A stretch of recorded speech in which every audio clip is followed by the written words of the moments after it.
I speak 9 languages, said the son of the black cleaning lady. Arab millionaire laughed, but was shocked. Haha. 9 languages. Hassan al-Mansuri's laughter echoed through the Manhattan penthouse office like the roar of a predator, amused by its prey. Kid, you can barely speak English. David Johnson, just 14 years old, stood in the luxurious office holding a warm public school backpack, his eyes steady in contrast to the humiliation burning his cheeks. Beside him, his mother, Grace Johnson, 42, held the cleaning bucket with trembling hands, knowing she had made a terrible mistake in bringing her son to work. Hassan al-Mansuri, a 48-year-old oil tycoon and owner of a $3.5 billion empire, was having the best day of fun he'd had in weeks. This black kid, the son of his cleaning lady, had just claimed he spoke 9 languages when Hassan doubted he could read an entire book in English.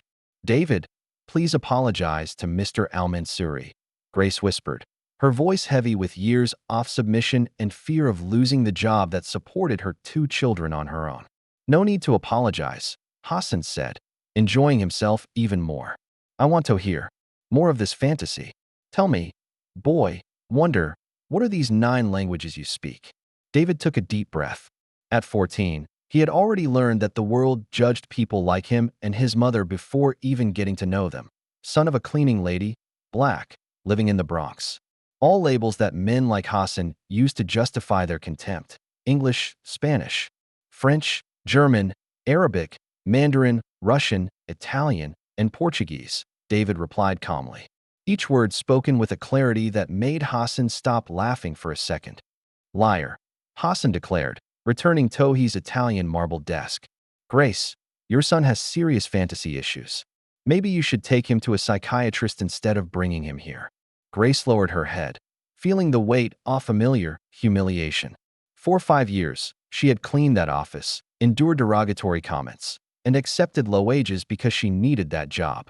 But seeing her son, her bright and determined David, being ridiculed in this way was a pain that cut deeper than any personal insult. Mom, David said softly, touching her arm. It's okay. Hassan watched the interaction with a cruel smile. He loved these moments of absolute power when he could remind people of their place in the social hierarchy. He had built his empire not only through business acumen, but through a calculated cruelty that destroyed anyone who dared to question him. You know what I think, Grace? Hassan leaned back in his $15,000 leather chair. I think your son is jealous of my executives as children who attend expensive private schools, so he makes up these fantasies to feel special. Sir, David interrupted, his voice still calm, but laden with a dignity that surprised Hassan. Do you speak Arabic? Hassan frowned. Of course I do. It's my native language. Then you would understand if I said Asal Akika. The silence that followed was deafening. Hassan stared at David, processing the perfect words in classical Arabic he had just heard. This wasn't the basic Arabic that any tourist could memorize. It was a complex structure with advanced grammar and impeccable pronunciation. Grace looked between her son and Hassan, sensing that something had changed in the air, but not understanding what David had said. Where did you learn that? Hassan asked, genuinely confused for the first time in years. David smiled for the first time since he had entered that office. At the public library, sir, they have free language programs every afternoon. Hassan felt something strange stirring in his chest, a mixture of surprise and something that could be respect. No, that was impossible. He was just a kid who had memorized a few phrases. Anyone can memorize a phrase, Hassan said, trying to regain control. That doesn't mean you speak the language. You're right. Sir, David agreed. That's why I brought this. David opened his worn backpack and pulled out a document that made Hassan choke. It was an official certificate of proficiency in multiple languages issued by Columbia University with grades indicating fluency in all 9 languages. David had mentioned that's fake. Hassan stammered, but his voice no longer carried the same conviction. David took out another piece of paper. This is my certificate from the Advanced Linguistics program at the Municipal Library, and this is from the online simultaneous translation course I finished last month. Hassan took the documents with trembling hands. They were all authentic, all stamped and signed by reputable institutions. This 14-year-old kid, the son of his cleaning lady, had achieved a level of education that rivaled professional diplomats. How was all Hassan could whisper. What Hassan didn't know was that David Johnson had a secret much bigger than simply speaking 9 languages. And that secret was about to destroy everything Hassan thought he knew about intelligence, merit, and the true value of people. If you're curious to find out how a 14-year-old boy managed to outsmart a billionaire and want to know what devastating secret he was still hiding, don't forget to subscribe to the channel. What Hassan didn't realize was that David hadn't shown up at that office by chance. For months, he had been planning this moment, gathering information and preparing a demonstration that would not only change Hassan's perception of him, but reveal a truth about Hassan himself that would destroy everything the billionaire thought he knew about himself.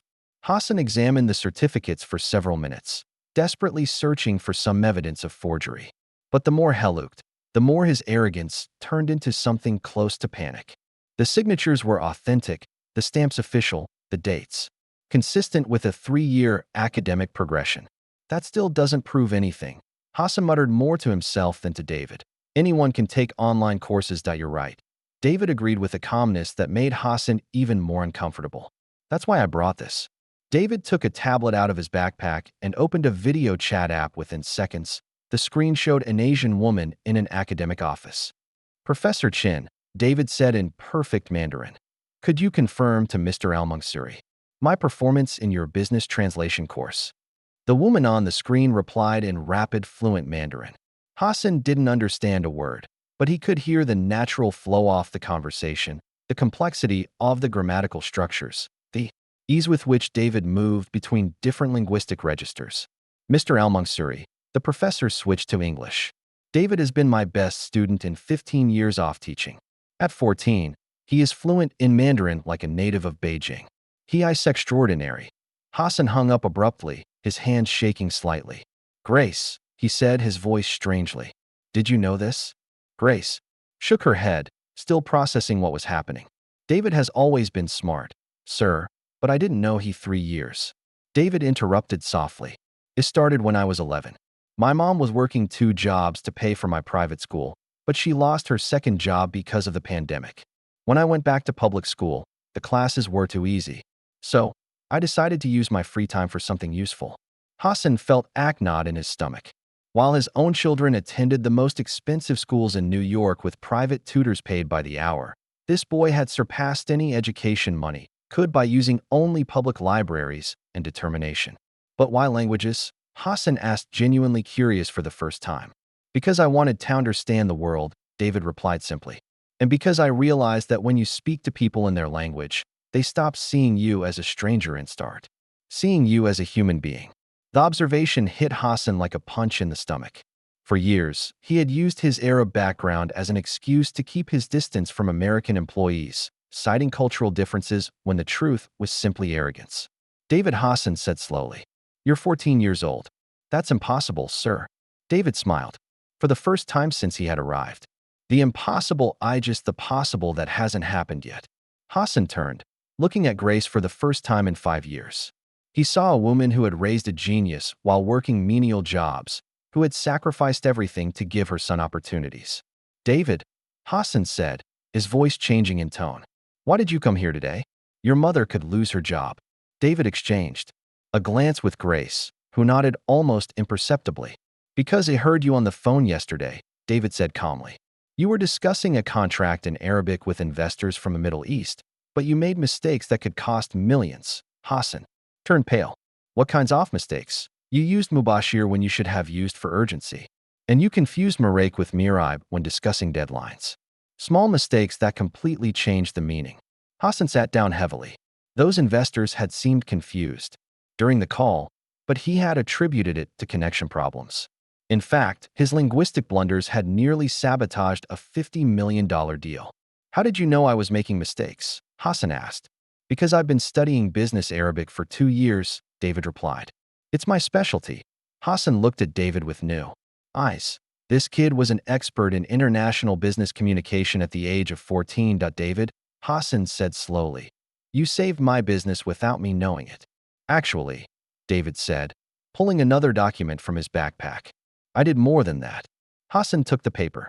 It was a detailed proposal for restructuring the company's international communications, identifying linguistic flaws that had cost them contracts, and suggesting specific solutions.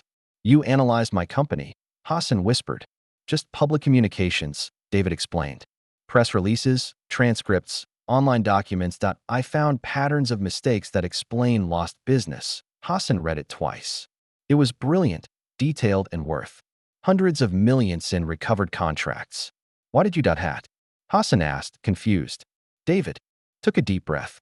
Because I wanted to show you that value isn't about your parents' money. It's about what you can contribute. Hassan felt something break inside him. For years he had assumed that success was hereditary, that intelligence was a class privilege. This kid had completely shattered that belief.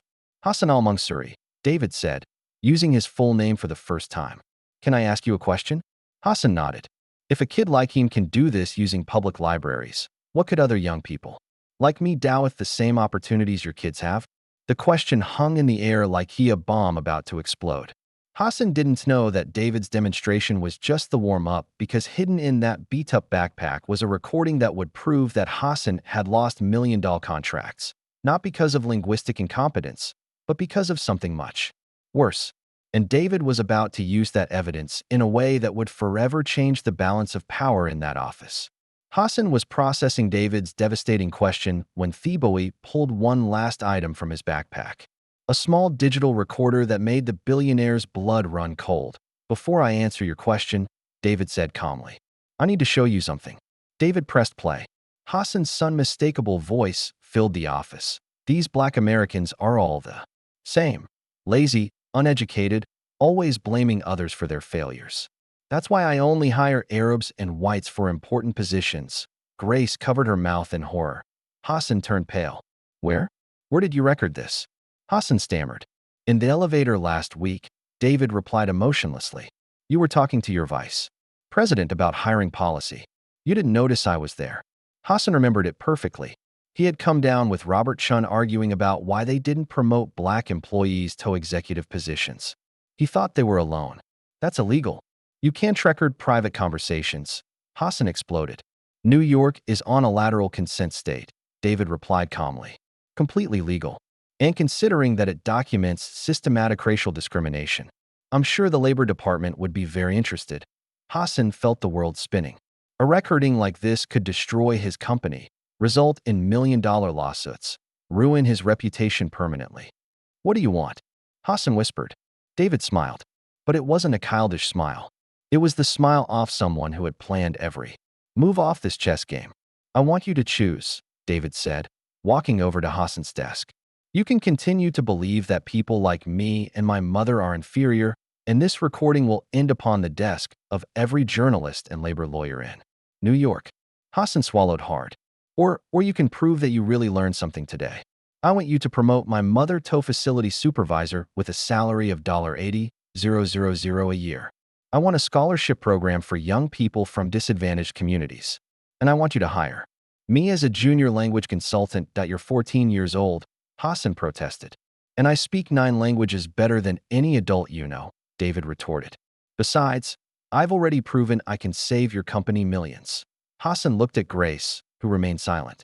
But her eyes shone with pride and a dignity he had never noticed before. Grace, Hassan said, his voice breaking. You've raised a genius. I've raised a man, Grace replied firmly.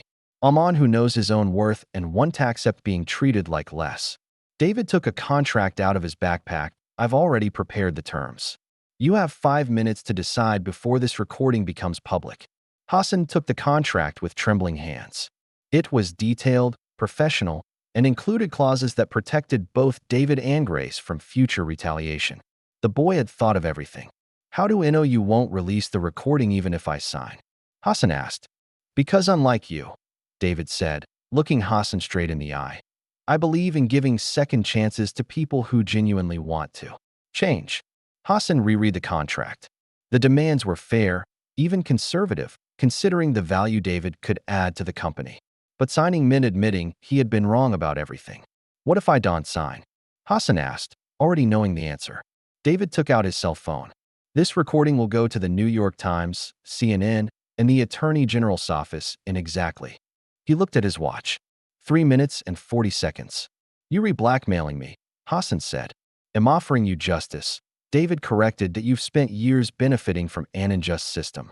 Now you have the chance to be part of the solution. Hassan looked out the window at Manhattan, the city he had conquered through a mixture of intelligence and ruthless cruelty. But this kid had just outdone him on both counts. Grace, Hassan said softly, do you accept the promotion? Grace looked at David, who nodded encouragingly. I accept, sir. Hassan picked up a solid gold pen and signed a contract. David Johnson, he said, you just taught me the most expensive and most valuable lesson of my life. What lesson? David asked. That real intelligence isn't about where you were born or how much money you have. It's about what you do with the opportunities you create for yourself. David put away the tape recorder and held out his hand to Hassan. Welcome to the 21st century, Mr. Al-Mansuri. Hassan shook the boy's hand, feeling that he was making a much bigger deal than a simple employment contract. Hugh was agreeing to see the world with completely different eyes. At that moment, David did something no one expected. He took 2 more recorders out of his backpack. For your information, David said casually, everything that happened here today was also recorded, including you signing this contract of your own free will. Hassan laughed for the first time in years. Not a cruel laugh, but a laugh of genuine admiration. You're frighteningly smart, kid. No, David smiled. I just prepared better. Hassan thought he had learned the most important lesson of his life. But David had one last surprise that would reveal not only the extent of his planning, but also a secret about Hassan's own past that would change everything the billionaire thought heck knew about his own origins and the true meaning of merit. 6 months later, Hassan al-Mansuri was sitting at a round table in the Bronx Public Library, surrounded by young people from disadvantaged communities who were participating in the scholarship program David had demanded. The man who once saw public libraries as symbols of failure now considered them true centers of educational excellence. Mr. Al-Mansuri asked Maria, a 15-year-old Latina girl, is it true that David got his first job at age 14 by blackmailing you? Hassan laughed genuinely. It's true, and it was the best thing that ever happened to him. David, now 15 and officially the youngest language consultant in American corporate history, watched from the desk next to him, where he reviewed international contracts worth millions. In 6 months, his corrections and suggestions had generated $200 million in new business for Al-Mansuri Industries. Tell the whole story, Marie insisted. Hassan looked at Grace, who now wore elegant suits as a facility supervisor and had become one of the most respected executives in the company. She smiled, encouraging him to continue. 6 months ago, I was a rich but miserable man. Hassan began. I thought me money made me superior to other people. Then David taught me that real intelligence has nothing to do with where you were born, but with what you do with the opportunities you create. But how did he know it would work? Asked Carlos, a 13-year-old boy who is now studying programming thanks to the program. David looked up from the contracts. Because I researched Hassan for months, I found out that he had grown up as a poor immigrant in Lebanon, arrived in the United States at age 16 without speaking English very well, and built his empire from scratch. Hassan nodded. David showed me that I had forgotten my own origins, that I had become exactly the kind of person who discriminated against me when I was young. And now, Maria asked. Now our company is the most diverse in the industry, Grace replied proudly. Why are talent based on competence, not last name or zip code? Hassan stood up and walked over to a wall displaying the certificates of the first 50 beneficiaries of the David Johnson Young Talent Program. Do you know what the greatest discovery I've ever made is? What is it? They asked in unison. That when you invest in talented people, regardless of their background, they don't just grow, they make you grow, too. David closed his laptop and joined the group. Hassan al-Mansuri had every opportunity in the world, but he almost wasted the greatest one of all, the opportunity to be a decent person. What about you? Carlos asked David. Weren't you afraid of failing? Of course I was, David admitted. But my mother taught me that the biggest failure is accepting to be treated as less than you are worth. I preferred to risk everything rather than remain invisible. Hassan looked at David with genuine admiration. The most impressive thing wasn't that he spoke 9 languages or analyzed my company. It was that he had the courage to confront a powerful man knowing that it could destroy his own family's life. But you had a plan, right? Maria insisted. David smiled. Always have a plan and always have evidence to back up your position. Grace stood up. It's time to go, David. We have a meeting with Japanese investors in an hour. Hassan turned to the young people. Want to know the best part of the story? David now makes more than it did at his age. Not through inheritance or privilege, but through sheer merit. As they walked to the company car, a Mercedes that Grace now drove as an executive, Hassan reflected on the complete transformation of his life. David, he said, I have a confession to make. What is it? You didn't just save me company, you saved my soul. David stopped walking. What do you mean? I was becoming a monster. Rich, powerful, but completely empty inside. You forced me to remember that true success is when you use your privilege to lift others up, not to tear them down. Grace kissed her son's forehead. I'm proud of you, baby. Not for the money or recognition, but for the man you're becoming. And I, Hassan added, am honored to have learned from both of you. That familiar is about blood. It's about people who make you want to be better. That afternoon, during the meeting with Japanese investors, David simultaneously translated negotiations that resulted in a $500 million deal. Hassan watched, remembering the day he had mocked that same boy. After the meeting, a Forbes reporter approached them. Mr. Al-Mansuri, how does it feel to be the first billionaire CEO to have a 15-year-old advisor? Hassan smiled. I feel like I finally understand the true meaning of leadership. It's not about being the smartest person in the room, that it's about recognizing and nurturing the intelligence of others. And you, David, what's your advice to other young people? David thought carefully. Never let anyone define your worth based on appearances or circumstances. Your origins don't determine your destiny. And always have evidence to back up your claims. One last question, the journalist said. Do you believe this story can inspire others? Grace replied. This story proves that when you combine talent with opportunity and courage with preparation, there is no limit to what can happen. Hassan nodded. David taught me that true wealth is not in what you accumulate, but in what you build, and that the smartest investment you can make is in human potential. David's story proves that real intelligence knows no color, social class, or age. If this journey of courage and justice has inspired you, subscribe to the channel for more stories that show how knowledge is the only weapon that no one can take away from you. Hassan tried to use his wealth to humiliate those he considered inferior, but he discovered that he had completely underestimated the power of a brilliant, prepared mind. He learned that true power doesn't come from the money you have, but from the people you invest in, and that sometimes the greatest lesson in your life comes from those you least expect.